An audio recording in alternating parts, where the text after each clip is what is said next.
WhatsApp guys, কেমন আছেন আপনারা? আশা করি আপনারা ভালো আছেন। সো সো এখন আমি অনেক দিন থেকে ভিডিও ডালতে পারি না, কারণ আজকে আমার কিছু প্রবলেম ছিল, এই জন্য আমি ভিডিওটা ডালতে পারলাম না। সরি গাইস, ব্যাড কমেন্ট করবেন না। আর আশা করি এই ভিডিওটা আপনাদের ভালো লাগতে পারে। আমার একটা বন্ধু কমেন্ট করেছিল যে একটা ফ্ল্যাগ আঁকতে, বাংলাদেশের ফ্ল্যাগটা আর কি বানাতে মাইনক্রাফটের, ওই ভিডিওটা ছাড়তে বলছে।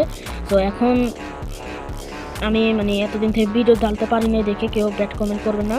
আর আমি অনেক দুঃখিত, আমি এতদিন থেকে ভিডিও ডালতে পারি নাই, আর এখন থেকে নিয়মিত ভিডিও ডালতে পারবো, কেউ চিন্তা করবেন না। আর সবাইদের কমেন্টে বলে যাবেন কী কী ফ্ল্যাগ লাগবে। এখন আমি আপনাদেরকে ফ্ল্যাগটা দেখা দিচ্ছি।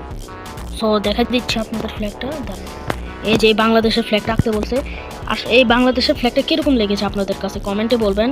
আর এই ফ্ল্যাগটা হয়তো বা ভালো হয় না, কারণ আমার ফোনের একটু ক্যামেরাটা খারাপ, এই জন্য অন্যরকম লাগতেছে। এখন আপনারা রেটিং করবেন এই ফ্ল্যাগটা কীরকম হয়েছে। এখন এই ভিডিওটা এখানে এন্ড করলাম। Bye guys.